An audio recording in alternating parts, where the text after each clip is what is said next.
you buy it kind of just one payment, but sometimes they overcharge. Gets to, I'll show you what the other side looks like here when I'm all done.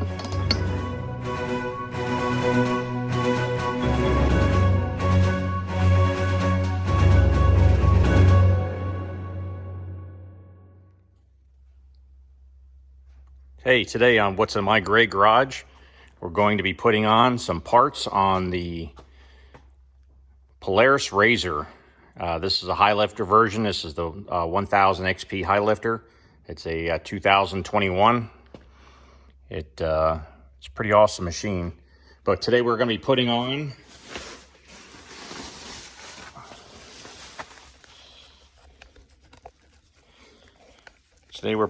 some Nerf bars or rock sliders, so to help prevent some damage.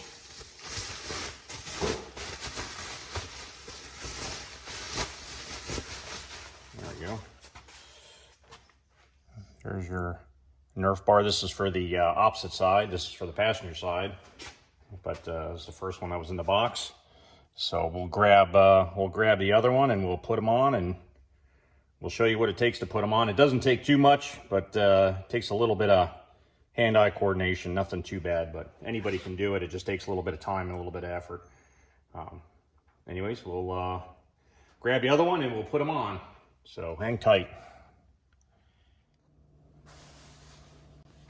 All right, so what you're gonna do is you're gonna take off, there's these little rock sliders. They mount by mounting on these bolts here, or on these 3 points, and you got one forward and then one towards the middle, towards the aft, and then you got one a little bit higher on the actual aft area, and they are going to be probably 40 torque, I bet. Seems to be good, unless there's a metric one, but I think this should work. Seems pretty good. I'm going to back them out with an impact gun, a little driver here.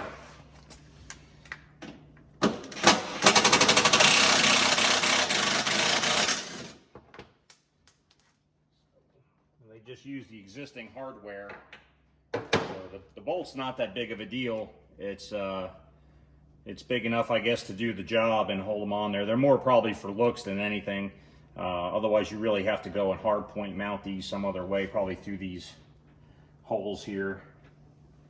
But these weren't the most expensive. These were actually fairly inexpensive. Now I can take them out using the impact gun, but putting them back in, I'm going to have to use a ratchet because there's not a whole lot of room to work. As you can see, the space is fairly limited, so it only, you know, it's not a big deal, but you know, when you're putting these things on here, you should try to start them all, or you should start them all, and then go ahead and tighten them down at, you know, a little at a time. That way it prevents from any kind of cross threading, because these are machine threaded into the frame, those holes or those threads. Thought I had that one started. So they're not heavy or anything, just a little awkward to hold and try to operate this at the same time, or try to throw the fastener in there.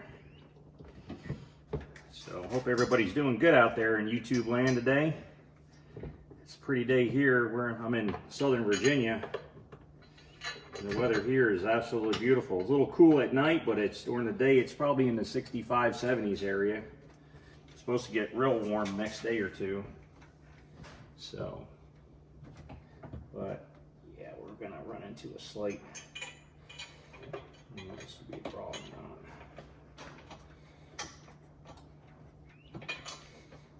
So, like I said, you just take your time and you line up these fasteners. This one here is a little, having some problems lining it up. Yeah, that'll do. And it doesn't help either that that plastic trim part is kind of, I don't want to say it's in the way, but it's not exactly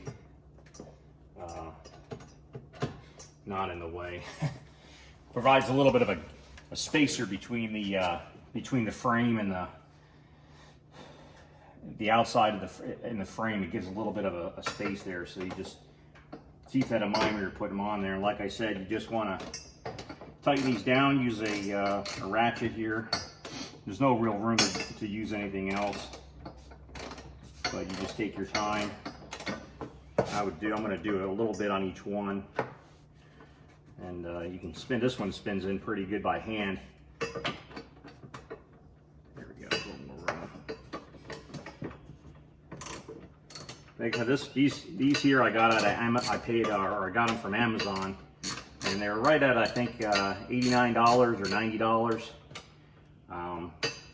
And that's with just a black finish. You know, I didn't want to go too crazy and spend. They have some that you can spend, you know, hundreds of dollars on. You know, I just didn't feel like doing that for something that's going to get dragged across the rocks and get kind of beat up. So my way of thinking is, well, I'll put these on here, and then when they get beat up or they busted up, I'm not out that much money. Plus, I can repaint these, and you know, I can sand them down, paint them, or you know, rhino line them, or do something with them later on as they get beat up. So this way, it's not too much money out of pocket. You know, when you're buying accessories for anything, whether it's a car, UTV, ATV, a boat, especially a boat, you can really, the money you can run right out really quick, because there's just so much stuff to get for them. You know, and when you get when you have the dealer, when you're buying stuff at the dealer, it's nice to get it all under one bill. You know, you buy and have just one payment, but sometimes they overcharge for a lot of stuff. You know, they charge heavy on their labor, and they charge, you know, pretty good markup on the parts. So, you know, keep that in mind when you do this yourself and you buy them. You know, you can do it a little at a time, and it's actually not so bad. So this bolt here is just a little bit too deep, or the sockets, the bolt's sticking out just a little too far. Let's figure something out. Let me be right back, and I'll show you the last little bit here. All right, back to the video. Sorry about the delay there for a second. What I had to do is I had to take the Torx bit for it, and I had to cut it off. And what I'm using is a 1/4-inch brake line tool, and basically making a little wrench out of the deal. It's just too hard to get in there. As you can see, it's just tight. It's a tight fit, and it's very difficult to get in here. So when you get in here, you don't get a whole lot of turn out of it, but you got to get something in here to do the work. So it's not too bad. But when you put the sock and the ratchet on there, you just can't get in there. So I had a bunch of Harbor Freight bits. You know, you buy those for disposable type tools, and you know, sometimes you got to do what you have to do to make it work. You know, you don't want to go tearing it up. I tried to put a little pair of pliers with a rag on there just to see if I could tighten it up, the bolt up far enough to get where I could get a ratchet in there with the actual socket, but it just wouldn't work. So just wouldn't move. But it's working now. Well, like I said, sometimes you gotta think outside the box a little bit. And you hate to do it. You hate to tear up stuff that you own, but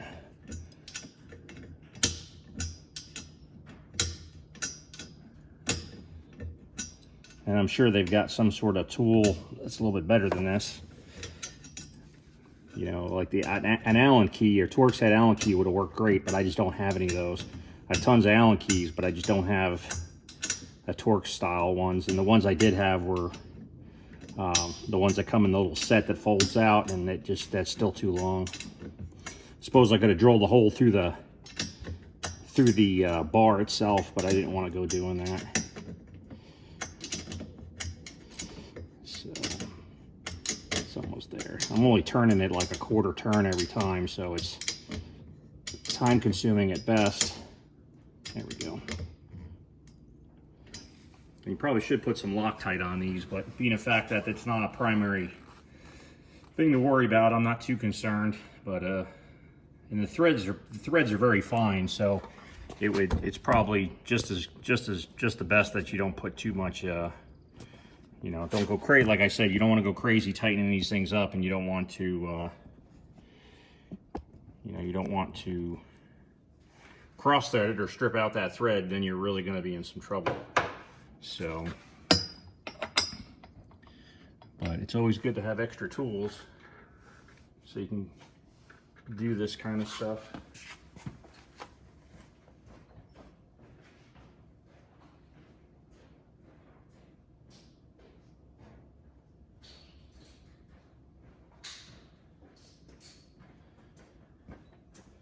Yeah, besides having to cut that piece and do this, it should only take probably about 10-15 minutes by the time you get all your tools and do everything.